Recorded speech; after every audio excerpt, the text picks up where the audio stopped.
If you've listened to Brewlosophy at all, you know how much we love Imperial Yeast. The company was founded on the ideal that if you're going to do something, do it right.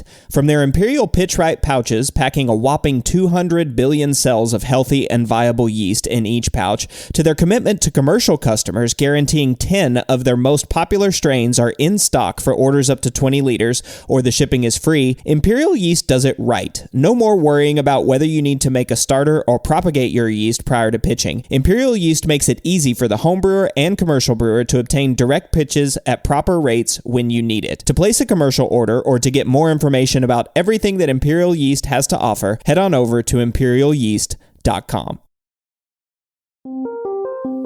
Welcome to the Brew Lab.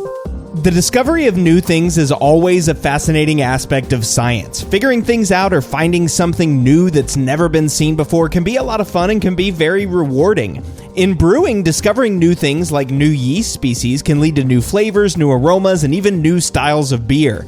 Over the past few weeks, we've been discussing genetically engineered or genetically modified yeasts that have their genetic material, their DNA, edited in a lab to make novel yeast strains. But what about those more conventional methods? I'm your host, Cade, and with me in the lab today, I've got Tim Faith of Octopi and Alex Nham at Goose Island Beer Company. Yeast is the ingredient in beer that's, responsible for making beer. Without yeast, we just have sugar water. And over the millennia that brewers have been making beer, hundreds of different strains of yeast have been discovered. And the best part is that new yeast species are still being discovered today. So let's say you wanted to try something new and discover your own yeast strain. If you've got a yeast lab and access to CRISPR, you can make your own yeast or make genetically engineered organisms. But if you're like the rest of us and you don't have a yeast lab and at this advanced technology, you can still harvest yeast from your own backyard. Now, I won't lie, it's not the easiest process. It takes time and dedication, but the rewards can be pretty cool. So while working at Goose Island, Tim and Alex accepted a company-wide challenge to make a new and novel beer. So they decided to find a new strain of yeast and see if they could brew with it. I'll let them tell you the story, but if you're interested in trying your own hand at yeast wrangling, then this is the episode for you. But first, I wanted to say a big thank you to our patrons. None of this would be possible without you. If you're not currently a patron, I encourage you to head over to patreon.com/brewlosophy and check out the monthly contribution levels. In addition to the feel-good vibes of helping to support the work we do here at Brewlosophy, you get access to a bunch of awesome rewards depending on the different pledge levels that you choose. You can get access to Brewlosophy contributor recipes that we've never published, new discounts each month to YakimaValleyHops.com, and for $3, access to a monthly live Q&A session with a special guest from the brewing industry. This month's guest is Brewlosophy contributor Steve Thanos. Steve is a teacher and also a home brewer with a wealth of knowledge about beer. He's super fun to hang out with, and he can answer any questions you might have about home brewing, conducting experiments, or any of his other exploits. He'll be available in June to answer your brewing questions, so I hope you'll take advantage of this great reward by becoming a patron at patreon.com/brewlosophy. And thank you to everyone that's left a rating or review of the show. I truly appreciate hearing from you, and those ratings help other listeners like you find the show. Without those reviews, we wouldn't have the Applying the Science series with Jordan, so keep them coming. And if you haven't yet rated or reviewed the show, I'd love for you to do so.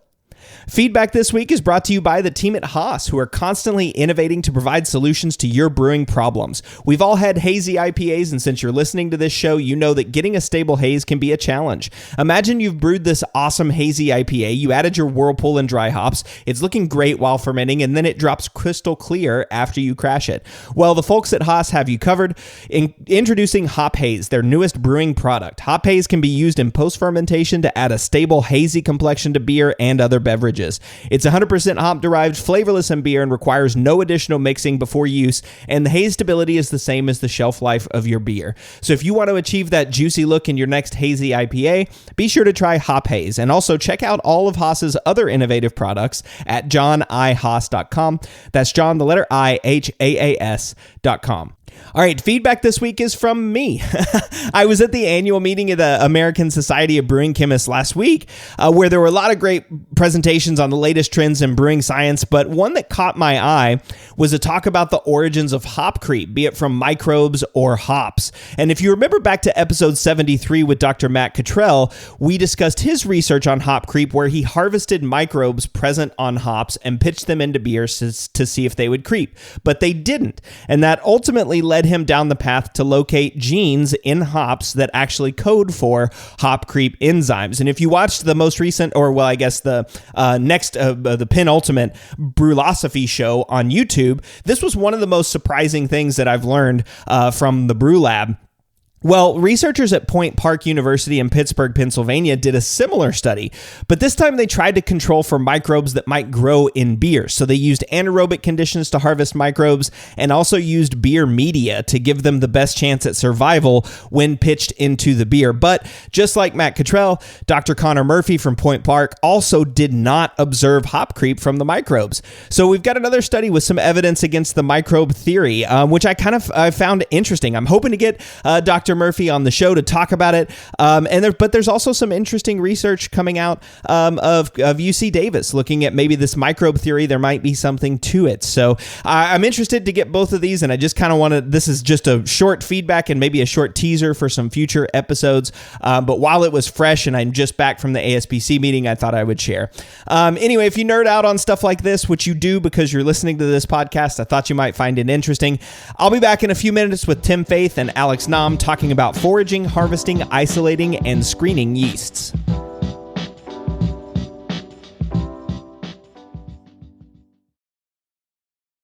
The dry yeast revolution is here, and Cellar Science is leading the charge. Cellar Science has expanded the world of dry yeast far beyond the drab landscape of yesteryear. With over 20 strains of beer and wine yeast now available, you can brew any style. Not to mention that their unique growth and harvesting process greatly increases lipid levels in yeast cell walls, removing the need to aerate your wort on the first pitch and allowing you to directly pitch without rehydration. Couple that with the other advantages of dry yeast, such as higher cell count and viability, and you can clearly see why commercial breweries across the U.S. are using dry yeast and choosing Cellar Science.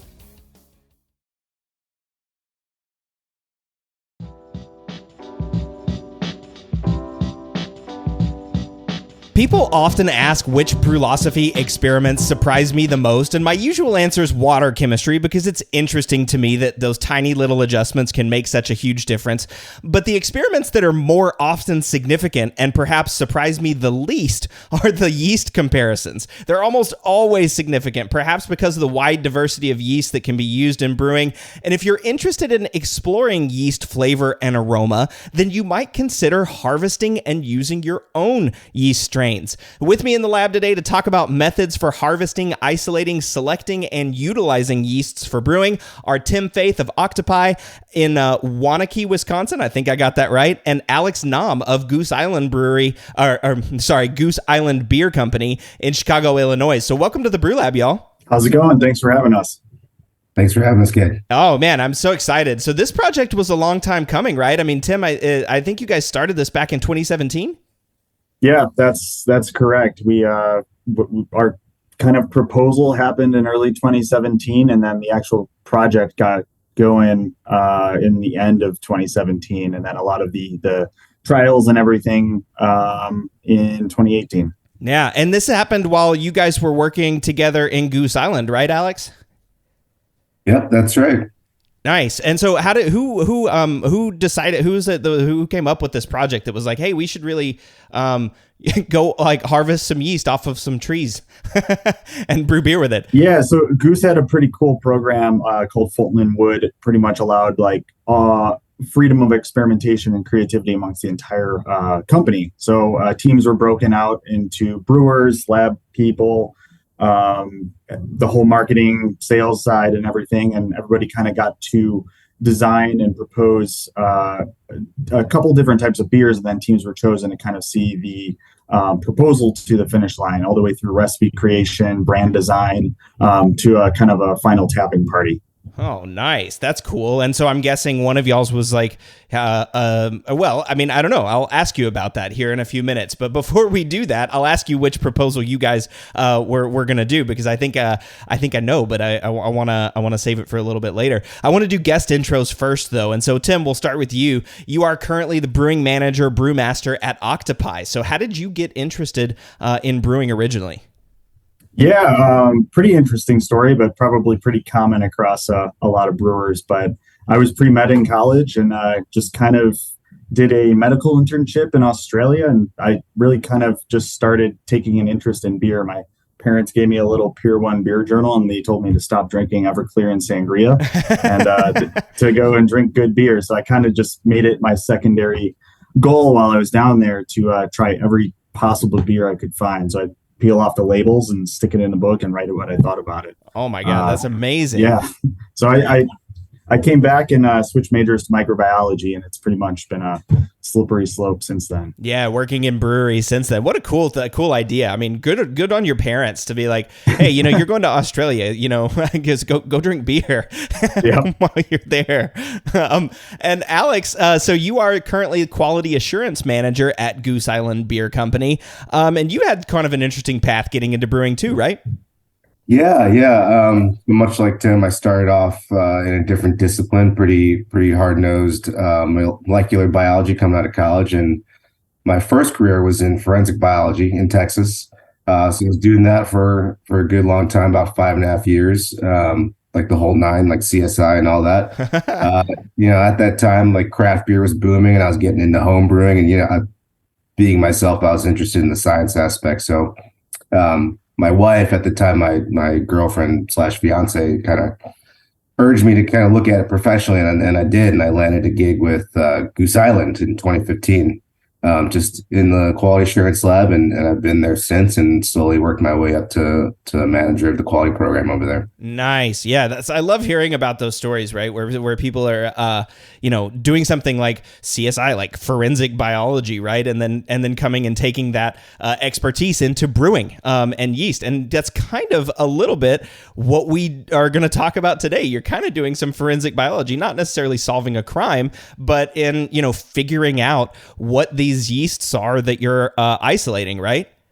Yeah, that's right. And Tim can attest to this. I think that's the approach of every scientist, is you use your bag of tricks essentially and then try to make something cool. Yeah. And you guys did make something cool. And so the whole purpose of today's episode, so you guys wrote an MBAA TQ article about how to isolate, how to collect, isolate, and brew with wild yeast. So we're going to talk about all of that today. We're going to talk about foraging methods, isolation, methods to screen, select, and use wild yeast in both pilot and commercial scale brewing. So we'll start off a little bit talking about, wild yeast and why brewers might find this interesting, and again, get the impetus for the story of why you guys went down this path. Then we'll talk about methods for harvesting, isolating, selecting, and eventually get into screening and selection. So how you pick these yeasts once you found them, and then brewing with them, and the different concerns like contamination and stresses that these yeast are exposed to, which are maybe different than the domesticated strains that we're used to.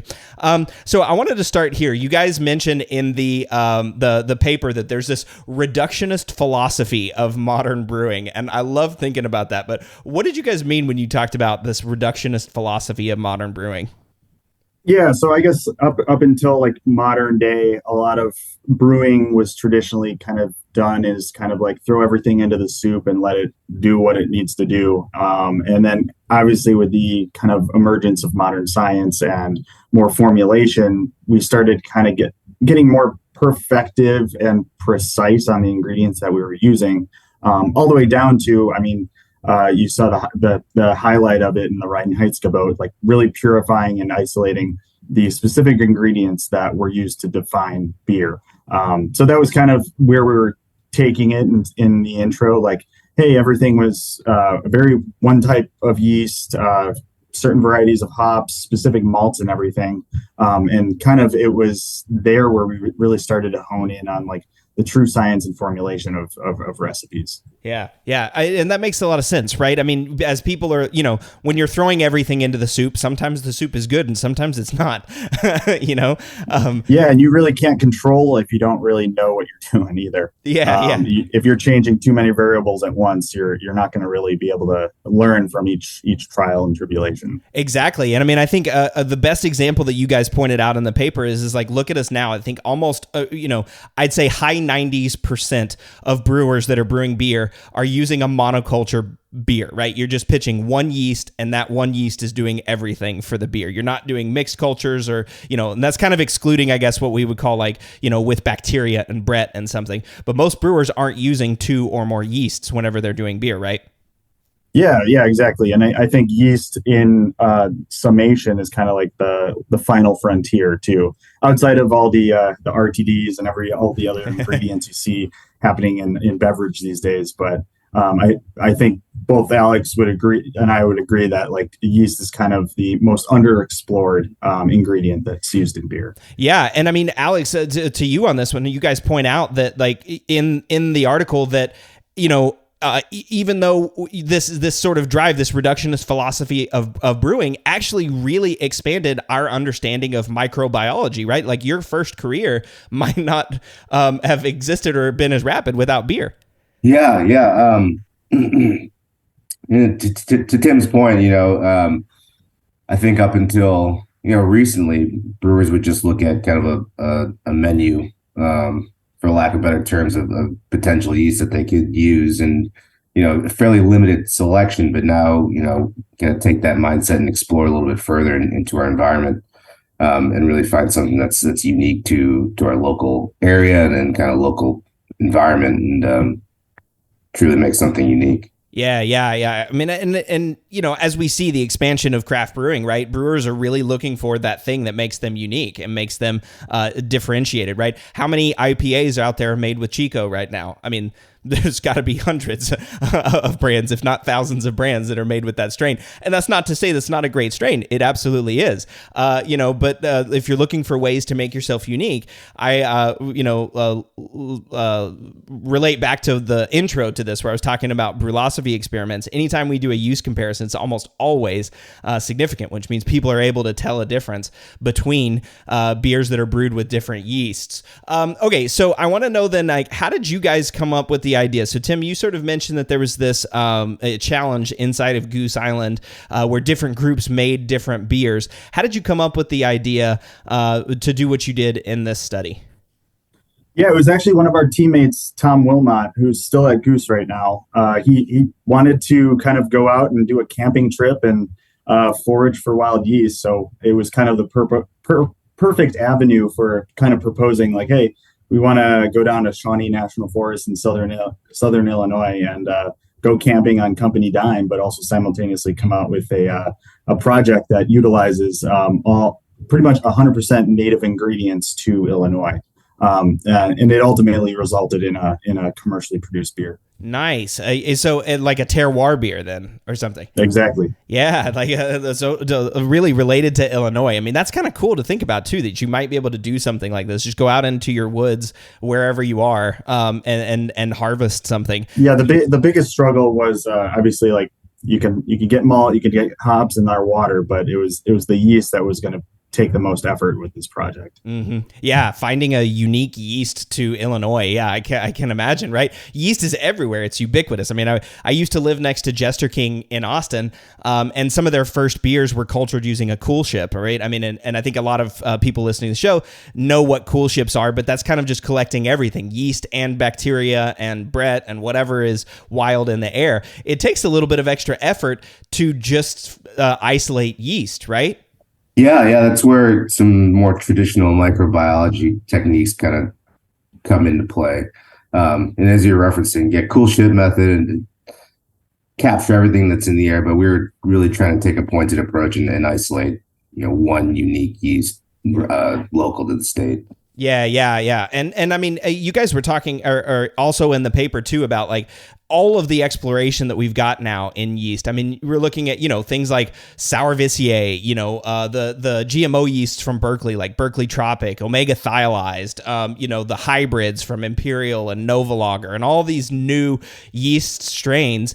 But there's still a very traditional way to go about this, right? Go out and find the yeasts and select them, right? Not necessarily make them in a lab, but go find them and collect them. I mean, that's how Philly Sour was found out there in Philadelphia, right? I mean, somebody harvested it from a graveyard. So it's pretty cool to see you guys take and explore these techniques and make something that's uniquely terroir by just going out and collecting a sample. So let's talk about that then a little bit.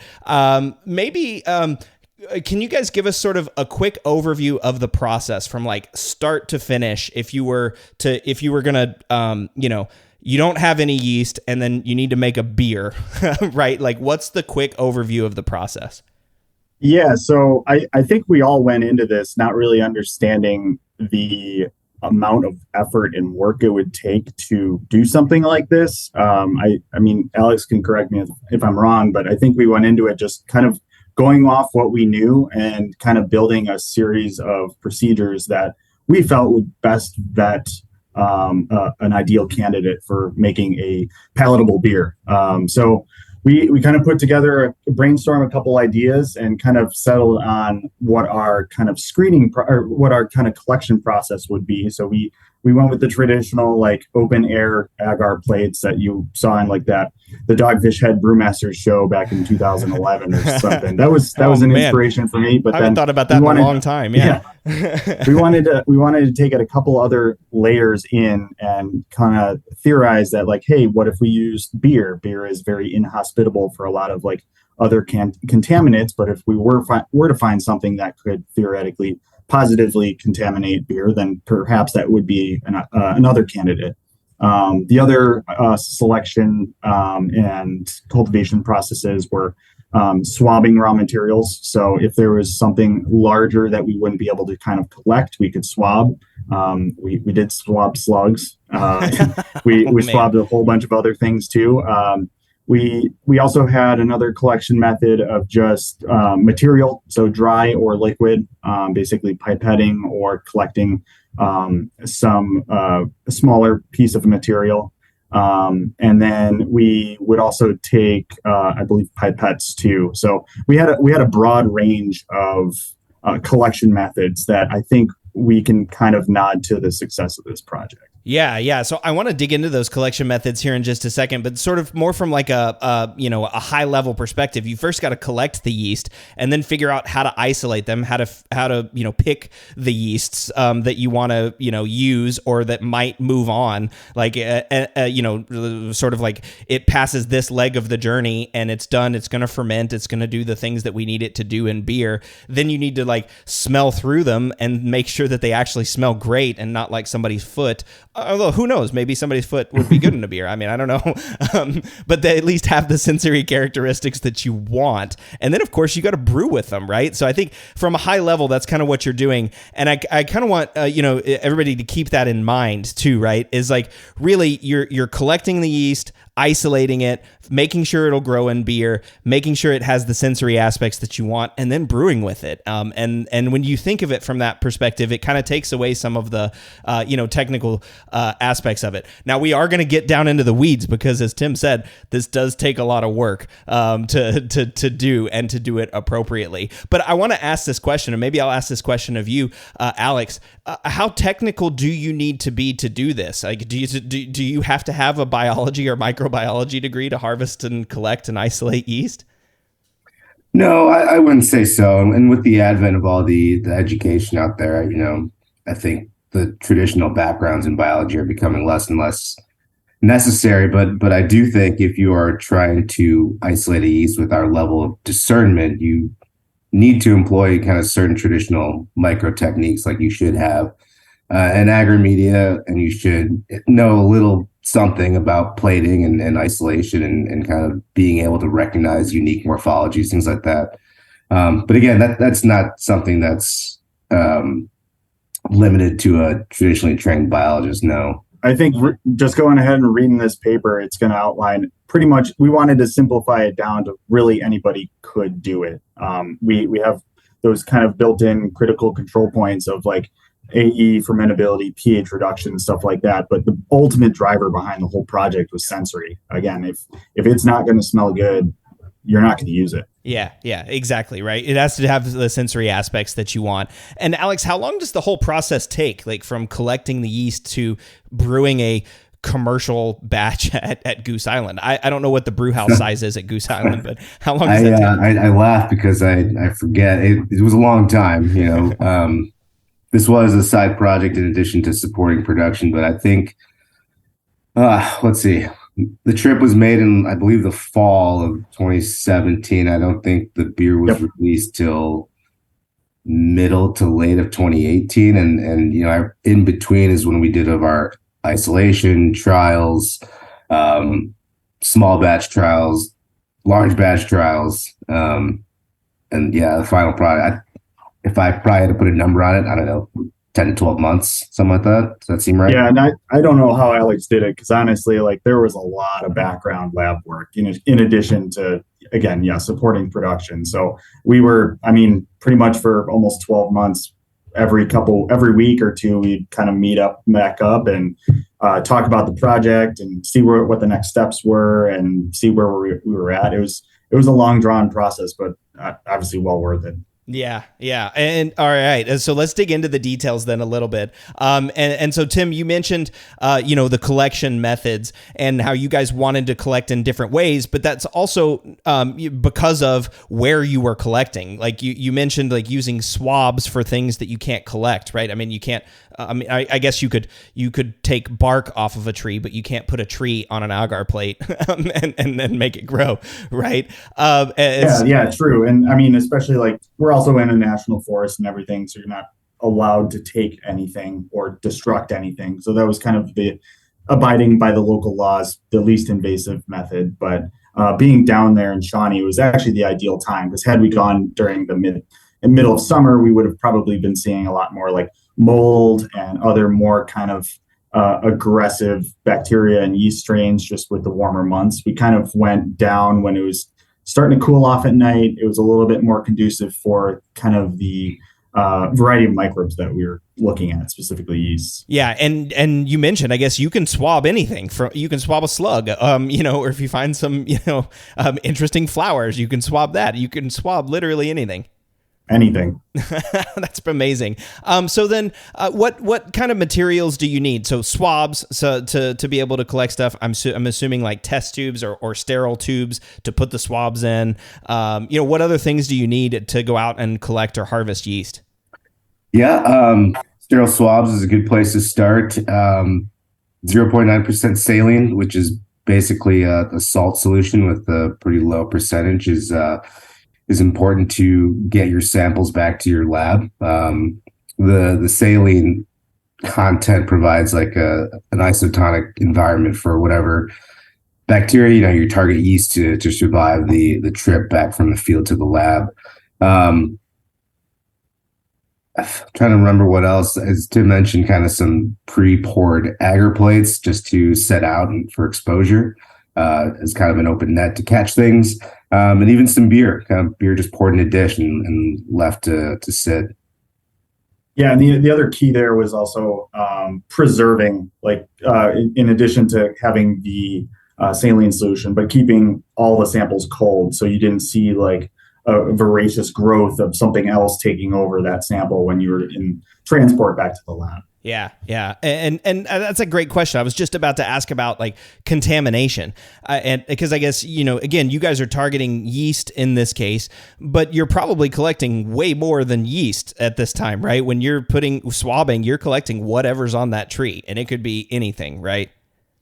Oh, it is everything. It is everything. Yeah. So those early plates are definitely going to be kind of complete jungles of microbes, and it's really coming down to, I believe Alex can talk about it, but really selecting the morphology and what yeast looks like, and kind of serial dilution and kind of replating and plating again to vet out and kind of isolate some of those strains. So we probably collected thousands of yeasts, but the ones we really only knew about were 5 to 10 of them. Okay. Yeah. And so over to you then, Alex. You mentioned earlier that you do kind of need a little bit of an understanding of streak plating and that sort of stuff. That's for isolating yeast, right? Can you talk to us about isolating yeast and how you might go about that?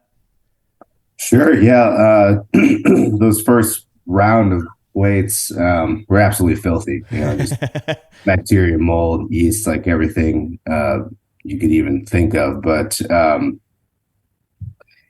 that's where the individual comes in and takes a little bit of skill to kind of look at the plate, evaluate it, understand what yeast colonies can look like, and select those and further streak out and further purify. Thankfully, we have the very important tool of a microscope, so I could take a microscopic look right away and verify if it was yeast or bacteria, which the home brewer or someone in the lab may not necessarily have. But yeast colonies do have unique traits to them. They're often kind of creamy in texture, and they come in a variety of colors. Ours happen to be, I think, like a pale pink almost, which is kind of cool. Yeah, that is cool. Yeah, and they're not like filamentous, right? That's going to be mold. If you start seeing hairy things, stay away from those. Unless you want to harvest some mold. But yeah, that's not what you're looking for, right? Correct. Yeah, and then you'll see bacteria kind of have a completely different texture, a little slimier, a little more regular borders, kind of wild colors, and I think it's easy for me to identify, but I've been doing it for a while. But I was going to ask about then resources. So if somebody was maybe new or maybe novel at this, or maybe done it a couple of times but looking to identify things, is it just Googling and looking up stuff, or are there resources that you use or have access to that might help people identify what's on the plates? I think Hamil Zainasheff and Chris White's book Yeast is a good start. I worked through that in an internship in college, and that kind of set the stage for that entire philosophy. So if that's something you can jump into and kind of work your way through at either a homebrew scale or at like a small commercial brewery, that was a great start for kind of building the philosophies around this kind of project. I see. Yeah. And then Alex, what about you? Any suggestions from you? Yeah, I was just going to say trial and error is good. Take some known yeast samples, take some known bacteria samples, streak them out, see the differences. Google images is always good too. Yeah. Yeah. But yeah, I think that the yeast book is obviously a great place to start. Yeah, and auger and plates are pretty cheap too. I mean, if you wanted to get really deep into it, it's you need a pressure cooker, you need some either like potato starch or auger. And some disposable plates or the glass plates, and you can really start a kind of home lab, just kind of playing around. Still air boxes as well. You can just put a tub upside down, drill some holes in it, and then you pretty much have a sanitary working space for doing some of this stuff. Yeah, exactly. Especially as you're isolating, you do want to be sure that you're being sanitary and using aseptic. Is that right? Yeah, aseptic technique practices. That way you know that you're just isolating what you want. All right, 2 questions before we push up on a break. One question is, how do you know that these yeasts are actually going to grow in beer? Right? If you're growing these on auger or using those kinds of methods, how do you know that these yeasts are actually going to perform in beer? Or do you at this point? Is it just kind of we're just going to isolate yeast and then later we'll see if they work in beer? You really don't, and that's kind of the methodology that we took. We could obviously select the strains based on their morphology early on, but the secondary vetting method was just throwing it in a 10-degree Plato wort and seeing what it did. Yeah. And then obviously we then specified the kind of parameters around growth. Did we see high cell counts? Did we see an alcohol production? Did we see a reduction in pH, as well as the apparent extract? And those kind of parameters really gave us like the confidence that it was a yeast, but also ultimately it was that sensory, the aroma that kind of drove that confidence. Yeah. And then that makes sense. So it's like up to this point, we're collecting and isolating, right? We're just trying to make sure that we're actually using yeast. It's later that the screening comes in, that we make sure that the yeast does what we want it to do. All right. So one other question, then we'll take a quick break. How many yeast isolates did you get? Or let me actually start from the beginning. How many samples did you collect? And then how many total yeast isolates did you have? Yeah, we brought back 40 different samples. All of them were plated, and there's a lot to go through, but ultimately we ended up with 26 different yeast isolates. That's not to say that each sample produced one yeast isolate. We, in some instances, we pulled off 2 to 5 different yeast isolates from one sample, just to give you a sense of the variety that's out in the environment. But yeah, started at 26 like unique colonies, and then from there we further whittled away. Yeah, using the screening procedures. And that's important too. Another note that you guys made in the paper, and you mentioned already, Alex, is some of those plates were super messy, right? And so there were probably some plates where you couldn't harvest any yeast because there's just so much other stuff on there, right? Yeah. That's right. Just complete jungles, and then you gotta scrap it, or you can go back and employ some different techniques to get better visibility. But there are definitely cases where we just had to scrap the entire plate and sample. Yeah. I can imagine. Like, it's kind of like, it's like sorting through a jungle just to find and isolate some yeast. All right. Well, we're going to take a quick break. And then when we come back, we're going to talk about how to screen through these yeasts, figure out if they're used or if they're able to be used in beer, and then talk about a couple of them that you guys actually brewed with. So we'll be right back.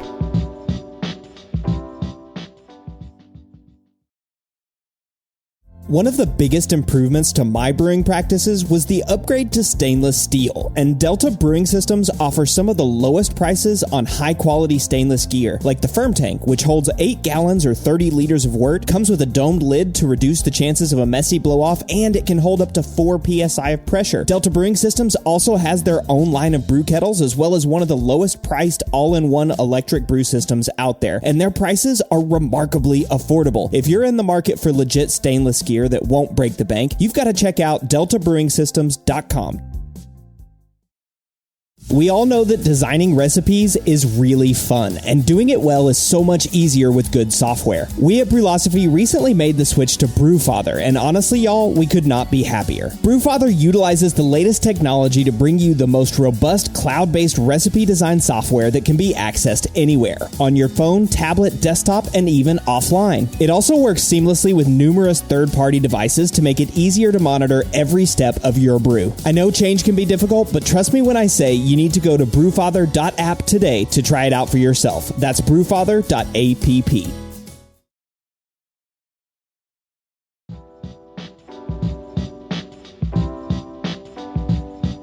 Terroir is one of those buzzwords that's starting to make a bigger impact in the brewing industry. With consumer preferences trending toward local options, there's certainly untapped potential in crafting beers that are indicative of the region where they're brewed using local ingredients like barley and hops or fruits and spices, or as Tim and Alex at Goose did while they were at Goose Island, using local yeasts. And one of the first shows that I did on the podcast was the discovery of Philly Sour. That's the lactic acid producing Lachantia thermotolerans species that was discovered in a graveyard near the University of the Sciences. It was actually an undergraduate student in the microbiology class that discovered this yeast that's now a super popular souring yeast from Lallemand. Y'all weren't hoping to discover the next great yeast, were you? I think it's always something you hope for. And obviously this project is a dream for many brewers, just being able to kind of find something that works and you're able to produce a product out of, on top of being able to tell that story that it is pretty much a terroir ale. Yeah. It's a terroir ale. How about you, Alex? Were you hoping to discover the next great yeast? No, that didn't really cross my mind. Yeah. I was just trying to stay on top of the work and produce something that we would find favorable, because there's no guarantees with our project.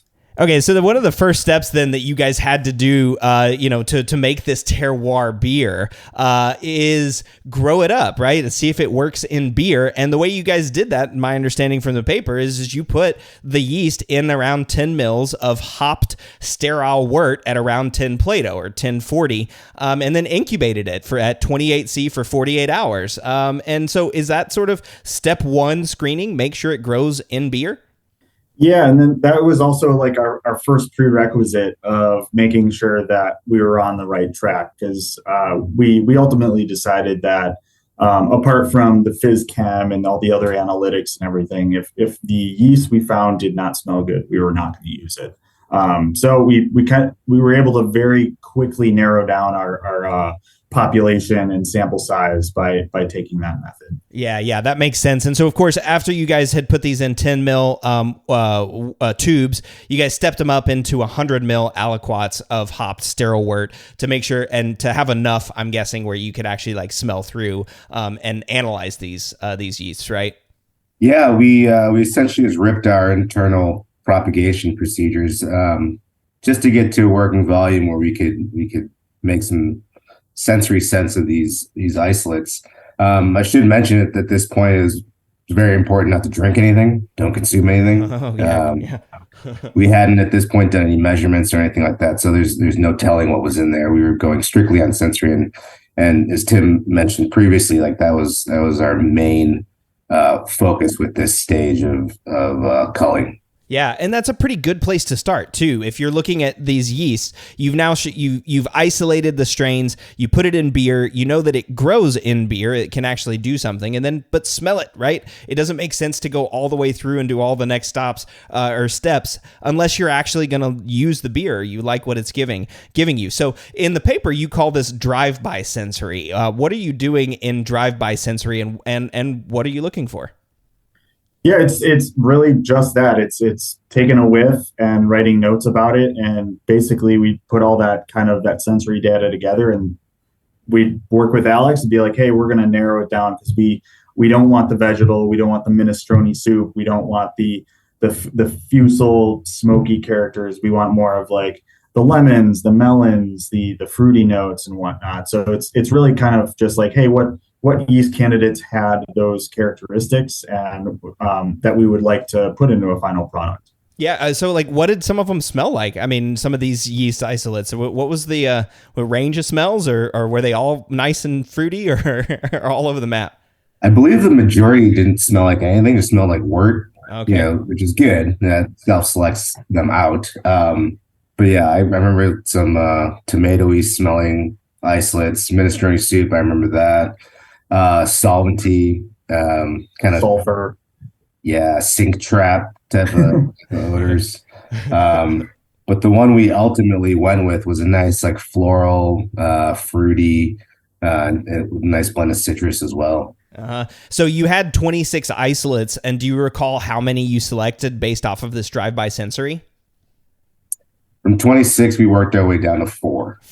Wow, that's incredible. So you got 40 samples that you took from the environment, whittle that down or isolate 26 yeasts from those 40 samples. And now just by doing this drive-by sensory, you're already down to just 4 yeast. That's pretty impressive.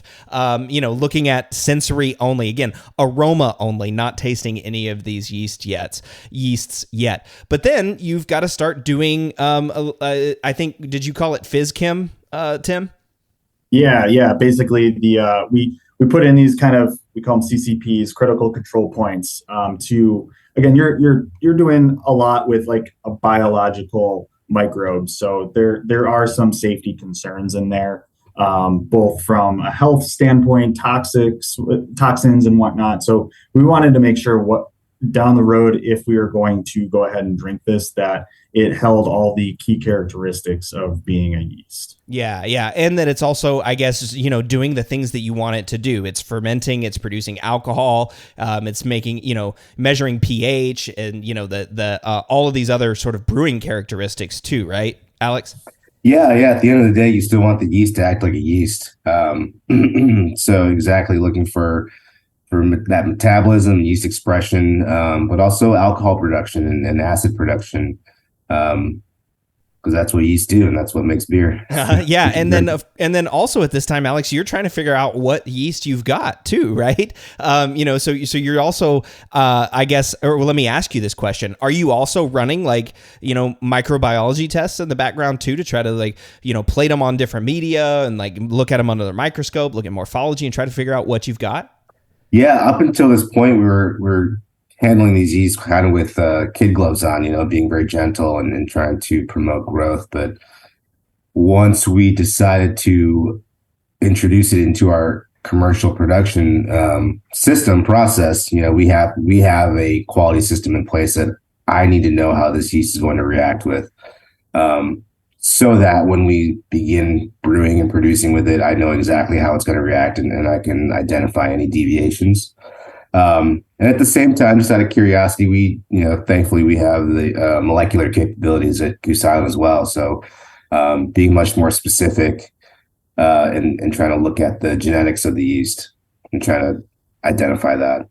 Alex mentioned a key point there. Like, as we were conducting all these trials and tribulations and tests and everything that we were doing through these propagations and plating and everything really helped inform us of the pilot trials that we were later going to do, all the way down to how the yeast would react to different nutrients and different scenarios and everything. So it was kind of a two birds, one stone kind of scenario. Not only were we vetting, but we were also informing what we would be doing later. Yeah. And Alex, are you having to do like multiple reps of all this stuff? I mean, are you doing, you're not just using like one tube and using that RDF as a go forward, right? Or maybe are you doing like multiple reps of each of these? No. We're trialing aerobic respiration, we're trialing anaerobic fermentation, and really putting the yeast through its paces to try and see some consistency and reliability with it. Because the last thing you want to do is to gear up for 50-barrel brew and the thing just crap out on you. Yeah, right. You put it into a 50-barrel brew and then you've got 50 barrels of wort that's not doing anything. Right. Yeah, exactly. That would not be great. It even happens with domestic strains. So that's true. That is very true. And so this is you mentioned sort of the propagation phase. You kind of like ripped from your normal propagation and when you're growing up yeast to be able to pitch to that 50 barrel. But this is kind of where you guys were out in uncharted territory, right? Is trying to figure out like what different types of analyses do we need to do to this yeast to make sure that it is actually usable and safe and it's going to do what we want it to do in beer, right? Yeah. The trials we were undergoing were kind of pushing this yeast more and more and more towards production conditions, because that's ultimately where it was going to be used. And as I mentioned before, we were kind of being gentle with the propagation, but through this phase, we're also trying to apply our normal processes and see how it would react. And one of the things that came up was that we normally use anti-foam in our propagations, our internal propagations, just as a way to keep foam down as we go about the process. But that was not included up until this point, and then we did introduce that and observed that the yeast kind of acted not so well in the presence of anti-foam, and that forced us to readjust and reevaluate and then kind of correct our approach to ensure production viability. Yeah. So there's a lot of different things that go into screening. I mean, we've done the collection. You're doing the drive-by sensory just to see if the yeasts smell okay. That goes from 26 isolates down to 4 isolates. And then you're putting it through the paces in terms of, analytical, the chemistry pieces of it. Can it actually ferment beer the way that we want it to? How does it react in the presence of anti-foam? Like, that's something that I wouldn't even have thought about, right? Like, or considered. I probably would have already been in the fermenter before I even realized that antifoam was going to be an issue. So you're having to really think about and plan sort of this stuff out whenever you're trying to brew this on a commercial scale. But you could also just throw that all out the window and pitch the yeast and beer once you've determined that it's safe to use, right? If you're just totally wild and want to go that direction, right? Absolutely. Yeah. And I mean, there were still things we were discovering about this yeast as we were engaging in the pilot trials. Like we didn't realize until it was really in the first fermenter that it was more of an aerobic yeast. Like it needed air to do what it needed to do.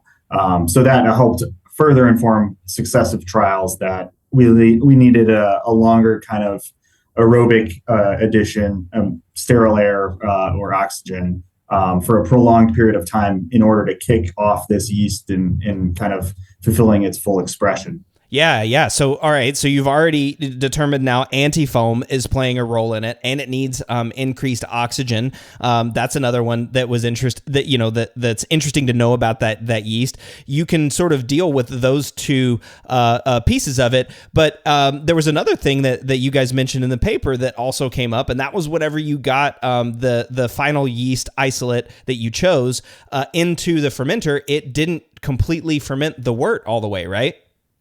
Yeah, we selected it for its aroma potential, but we also knew that it wasn't going to be able to fulfill a full fermentation. And again, this kind of looking back at it, this probably would have been a phenomenal yeast for non-alcoholic beer. Just being able to express a lot of like fruity melon characteristics and citrus, but not being able to complete a full fermentation, hitting like between a 5 and 15% RDF. Oh, wow. Yeah. So we did realize that, like, yes, in order to make a beer, an alcoholic beer, we needed to partner this yeast. So something that was relatively mild in expression, but still had a characteristic that would continue to enhance and play off of the aroma profile of this yeast. Yeah. Okay. So you guys had 4 yeasts that made it past drive-by sensory. How many made it through the battery of tests and had sensory components that you felt like might be good enough to pitch into beer? Just one. Just one. Well, lucky you guys, right? Yeah, that was the whole point of like having such a wide range and variety of plating and everything. So we would really we did set ourselves up for success, being able to have like 40 samples from the field down to the 26 isolates and whatnot. We knew generally what we were looking for, but there was a degree of luck there too. Yeah. And so the yeast isolate that you guys chose was yeast isolate 17B1, which is your internal, a label for that yeast. And it was isolated from a swab of pig nut. I don't even know what pig nut is. What is pig nut? We were calling it a trail berry, and for pretty much the whole duration of the project. And then ultimately we went back and kind of figured out specifically what it was. It's a native tree or shrub down in Shawnee. Just so swabbed from a berry in the forest, and that's where this yeast came from. I love it. So you guys ultimately brewed a beer with this yeast, right? And I mean, I'm talking a full commercial 50-barrel production batch, right? Yeah, we did. It came out as a huge success, and I think Alex and I have tasted it 4 or 5 years later, and it's still tasting really great outside of like the normal oxidation. Nice. So yeah, but you did pitch it with what was it? French ale, WOP 072, just so that the attenuation co-pitched. But you're still getting a ton of character from the 17B1 yeast, right? Absolutely. Yeah. A lot of that upfront character came from the first like 36 hours of aeration. And then we pretty much cut air, pitched the French ale strain to kind of take it to the finish line. Yeah. And Alex, then for like go forward, were you guys able to use this yeast in other batches, or have you continued this project in Goose Island beers? No. It was very specific to that one project, and in a production setting, we brew a lot of the beers that keep the lights on, essentially. So it kind of fell to the wayside, and we weren't keeping up with maintenance, and eventually it kind of just died off. But it's fun while it lasted. Sure, yeah. I mean, it's a ton of work, right? Like you're going through all of this to make sure that it's actually something that you can use in the brew house, especially a brewery the size of Goose Island. That's tough, and that takes a lot of work. In addition to brewing all of the other beers that Goose Island is going to brew, and of course the lab team is supporting all of that production as well. Making sure that the beers that are coming out that are supposed to come out, like IPA, that those are actually tasting the way that they should. And so I have a question about contamination, and then we'll kind of wrap up with one thing that you guys want brewers to take away from this episode. But at the beginning of this, you're not worried about contamination at all. You're just putting all the samples on the plate, and you're just kind of like trying to isolate yeast. But at some point, you kind of have to ask questions about not only the isolate that you're getting, making sure it's pure, but also making sure that isolate isn't going to contaminate the rest of your brewery, right? Yeah, absolutely. That was always something that we kind of had in the back of our mind. But again, Goose Island is a very diverse place that brews a variety of beers, both clean and intentionally contaminated per se. So using Brettanomyces, using lacto and PDO, and in kind of a normal day-to-day operation. So the brewery's CIP procedures are intense, to say the least. So obviously we have a lot of kind of the mechanical cleaning. We have the high concentration of chemical and temperature. So it ultimately, I don't think, ended up being much of a worry because we were kind of very confident in our abilities to maintain a clean production setting. Yeah, and I guess while you're answering this one, Tim, is Octopi doing anything like this? We do have some wild yeast tanks. It's mostly just dedicated to lactobacillus, but that's more for kind of the fun Florida sours and Berliner Weisses and everything. We're not really dabbling in the long drawn wild fermentations over here. Yeah, makes sense. All right, well then, Alex, since I asked that one of Tim, I want to ask you this. I always ask this at the end of the show. If you want brewers to take away just one thing from today's episode, what would it be? Oh, that's a good question. I would say that in the I don't want this to be too complicated, but kind of in the exploration of yeast, I think there's a lot of buzz about genetically modified things and yeast strains out there, but I don't think brewers should overlook kind of the more traditional methods, maybe coupling with more modern tools like we have in this beer. That can still produce something truly unique and interesting and that tastes good ultimately. Yeah, I love it, right? I mean, we talk about GMO yeast, and I actually just did a recent episode on GMO yeast, with the folks from Omega and also from Lallemand, and they even talked about it too. There's still traditional techniques where you can go out and find and discover. I think Avi Sheyevitz, one of the microbiologists in Lallemand, said something exactly just like what you said. He said, discovery itself is doing what you guys are doing, right? You guys are going out and discovering something new, that you're foraging and doing discovery. Where he kind of talked about GMO as more of like a manipulation. You're manipulating something that's already been discovered and changing it and making it new and novel, which each are both awesome in their own ways, but they're both available for brewers. I think that's great. All right, Tim, your turn. If you want brewers to take away just one thing, what would it be?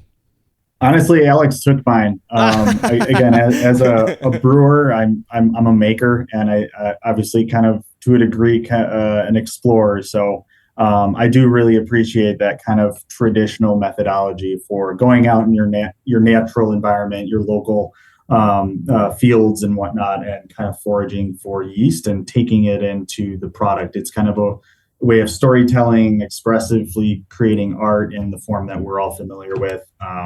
I think a really cool thing that came out of this project, in addition to obviously this procedure and a commercially available product, was we did learn a lot about kind of the environment and where we were swabbing and taking samples. Because one example, we swabbed oyster mushrooms, and every time we propagated that up in wort, it smelled exactly like oyster mushrooms. So it kind of got me thinking a lot of like what are the smells that we're smelling out in nature? Are they 50% derived from the native yeasts that are growing on those products and expressing those aromas, or is it something else? I thought that was really cool, and I think it held a lot of like kind of underexplored potential. Yeah, really interesting to think about, right? To what extent are microbes responsible for flavor? And again, kind of goes back to exactly what I mentioned at the top of the show, which is that our experiments being most significant are the ones that are yeast comparison. Yeast is playing a huge role in beer. Well, gents, thank you both for doing this work and for outlining a procedure for harvesting yeast, and also doing some discovery out there and showing people that this is something that all brewers can do. So Tim, thank you so much for joining me in the Brew Lab. Yeah, definitely. And if any of your viewers and listeners have any questions, our emails are in the paper. Yeah, and of course, Alex, thank you as well, and thank you for doing all the legwork and the background screening on these yeasts. Yeah, it was a pleasure. Thanks for having us, Cade. All right. Well, listeners, there will be a link to the article in the show notes. The title is Methods for Harvest, Isolation, Selection, and Utilization of Saccharomyces and Non-Saccharomyces Yeast Strains for Commercial Brewing. It was published in the MBAA TQ in Q3 of 2022. Next week, Jordan and I will be back applying the science to harvesting, isolating, screening, and brewing with your own wild yeast.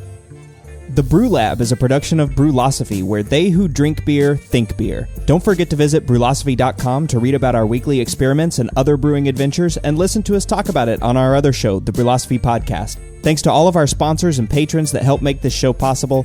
If you'd like to receive a reward for helping us do what we do, visit patreon.com/brewlosophy to see how you can do just that. Thanks so much for listening. We'll be back in the Brew Lab with another guest next week. Until then, think beer.